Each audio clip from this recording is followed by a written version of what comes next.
Hello and good day. In algebra, we are going over the answers to PO33 and then starting PO34.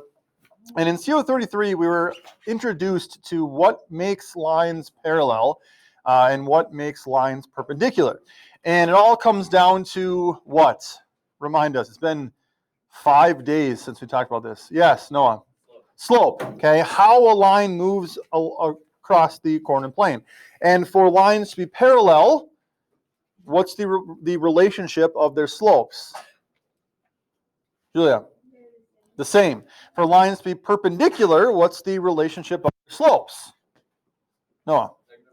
Negative reciprocals, which means that one's positive, one's negative, and the fraction is flipped. Okay. So your job on the first page of this was to rewrite equations in slope-intercept form from standard form. We went through all of those together.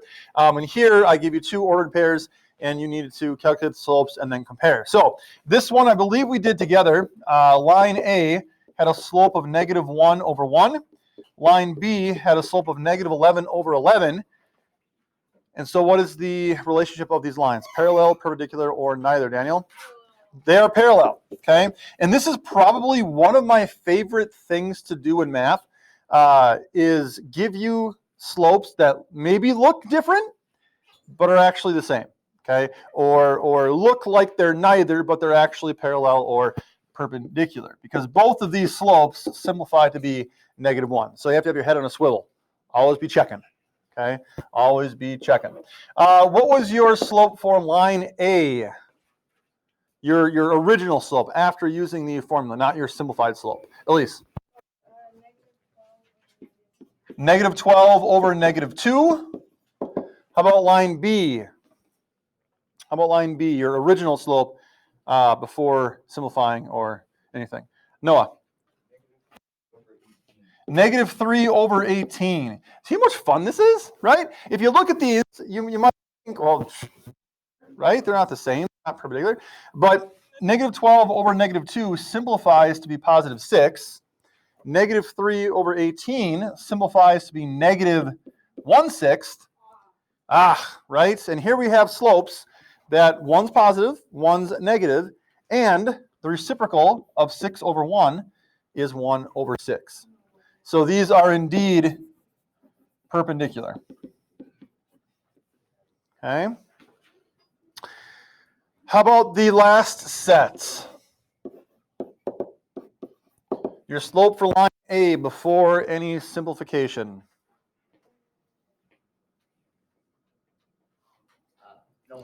Anyone haven't heard from yet today? Heard from you. Lauren? Sorry? -6 over 4. And how about your slope for line B before any manipulation? Noah? 8/12. Certainly, since the first one was parallel, the second one perpendicular. This one's got to be neither, right? No. Again, my favorite thing.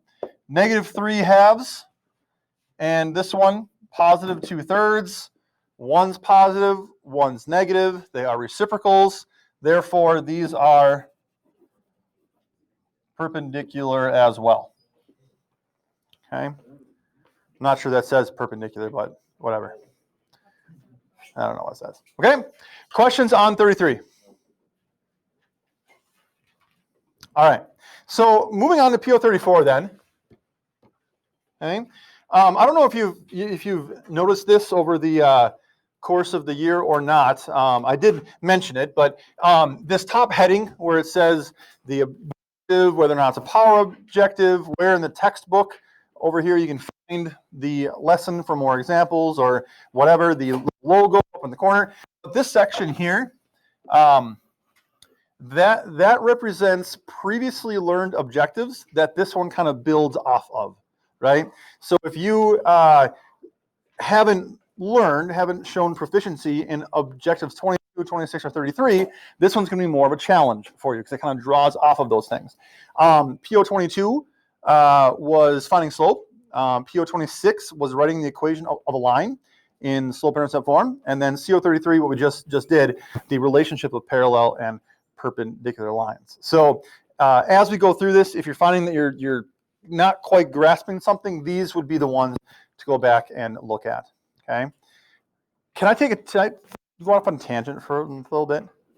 Yes. So my spring break or summer project, depending on how motivated I am, is to make like an objective map where it shows like 34. What we're doing today is connected to 22 and 26 and 33, and just like make a big map of what every objective, like PO25, right? You need slope for that one. That one would be connected to that one. Just a whole thing, how everything connects. Wouldn't it be fun? No, that's gonna be really confusing. You can do that. Maybe. I don't know. We'll see. I mean, yeah, you can do that because we're leaving. Because well, it wouldn't be so much for you to use, just to look at. I don't know.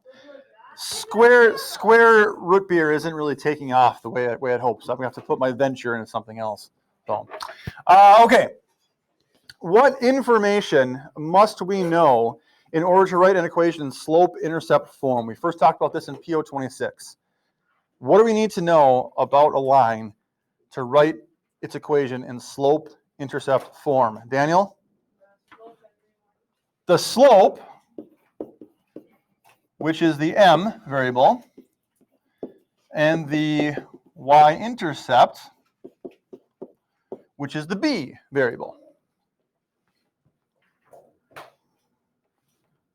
And if you think back to PO26, where we first kind of wrote equations in slope-intercept form, I presented you the information a variety of different ways, and you had to interpret what was given and how to use it to get the slope and get the y-intercept. Nothing changes today other than how the information is presented to you. Okay? For example, write the equation of the line described in slope-intercept showing your work. So we have a given line of y equals 2x plus 7. Okay, that line's given. It's what we're starting with. We want to make a line that is parallel to that and passes through the point 5, 2. Okay? From that information, what will the slope of our line be, and how do we get the y-intercept? Gabby? The slope will be -1/7. Why? Because it has to be a negative. You're thinking perpendicular, and you're also thinking that 7 is the slope. But in this equation being written in slope-intercept form, the 2, that m, is the slope. And since our line is going to be parallel to it, what will the slope of our line be? Julia? 2, okay? That word parallel is important because that's the information that allows you to calculate the slope, or to find the slope of the line that we are going to write. The slope is going to be 2 because it's parallel to the line that we originally have. Okay? That's the tie to CO33. How about the tie to PO26, writing the equation? How do we intercept? Elise? Plug in the coordinates. Right. Yep. So our slope-intercept form, y equals mx plus b, we already have the slope. We can use this ordered pair, our values for x and y, the ordered pair the line passes through, to solve for the y-intercept. So we have 2, value for y, equals our slope of 2, times our value for x, 5, plus b, which is what we are solving for. We simplify. 2 times 5 is 10. So 2 equals 10 plus b. Subtract 10 from both sides to get b by itself, and we get a y-intercept of -8. Okay? So the equation of our line that's parallel to y equals 2x plus 7 and passes through the point 5, 2 is y equals 2x minus 8.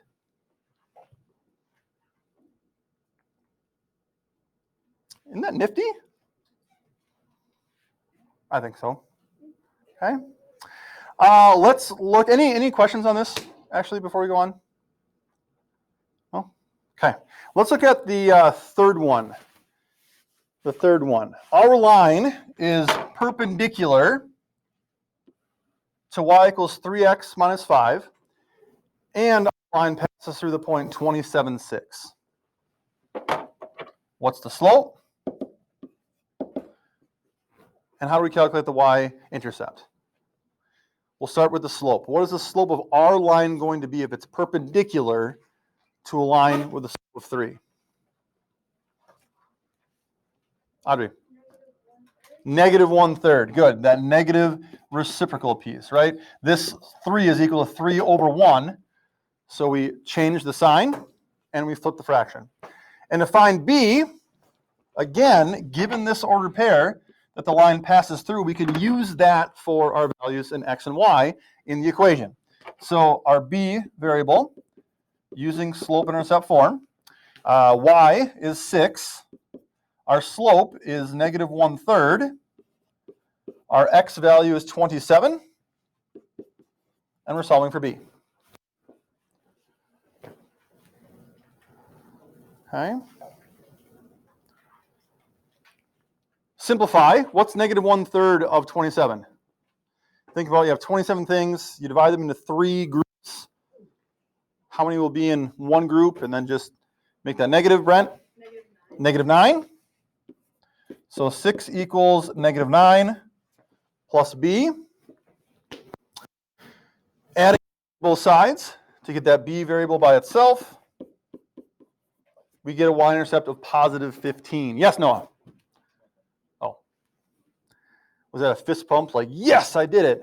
Good job. Okay. So our equation of our perpendicular line in slope intercept form is y equals negative 1/3 x plus 15. Okay.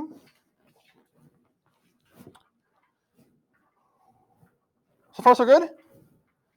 One of those objectives that kind of wraps up the unit, right? It's not really anything new per se, but it's using what we've already done, kind of like a culminating action.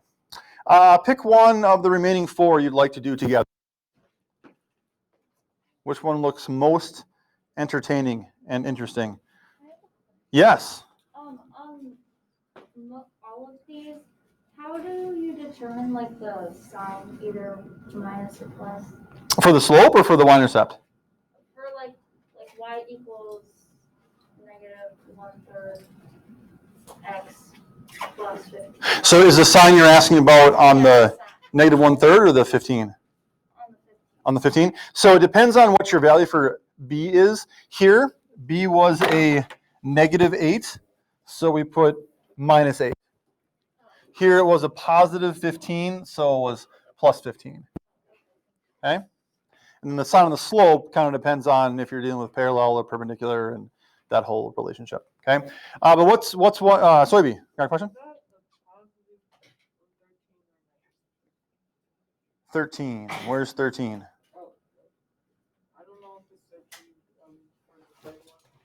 This here? That's a 15. We added 9 to both sides. One of the other 4 that you'd like to do together. Elise.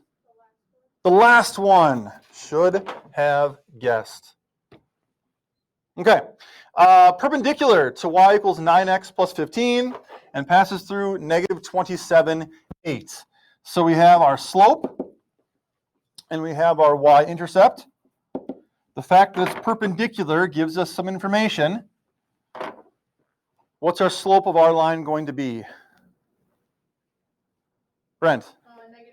Negative 1/9. Yeah, kind of a similar situation as we had up above there, right? This 9 is 9 over 1. So a slope that's perpendicular to that, change the sign, flip the fraction, negative 1/9. Then for our b, we again use the ordered pair provided. Values for x and y. 8 is our y. Our slope is negative 1/9. Our x is negative 27. And we're solving for b. Negative 1/9 of negative 27. What is that? You have 27 things, put them into 9 groups. How many is in one of those groups? And then we have those 2 negative signs. How do they interact? Juliana? Positive 3. 8 equals 3 plus b. Subtract 3 from both sides. And we get positive 5. So the equation of our line that's perpendicular to y equals 9x plus 15 and passes through the point negative 27/8 is y equals negative 1/9 x. And our b is a positive 5, so we write plus 5.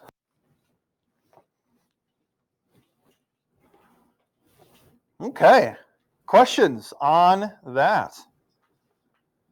Concerns, complaints, compliments, congratulations, or criticisms? That's it. It's really all there is to it. Your homework for tomorrow is just to complete that top section. We did 3 of them. You've got 3 more to do there. We will kind of bring it all together with the bottom 2 tomorrow. So if you want to just get a jump on that, you have extra time, get it done tonight, great. We'll talk about those tomorrow. You'll get your practice test tomorrow in preparation for our review on Friday, and our test will be on Monday. Is the practice test going to be graded? Do. Likely yes. Likely yes. So if you anticipate doing a practice test tomorrow night, knowing that con is also due tomorrow night, if you've got time tonight, you might consider getting it done. Set that up. Soybe, your hand was up. Yes, your homework tonight is to finish the top section here. We did 3 of them. You got 3 of them left. Okay? If that's all you've got for me, that's all I've got for you. All right, that's how you math.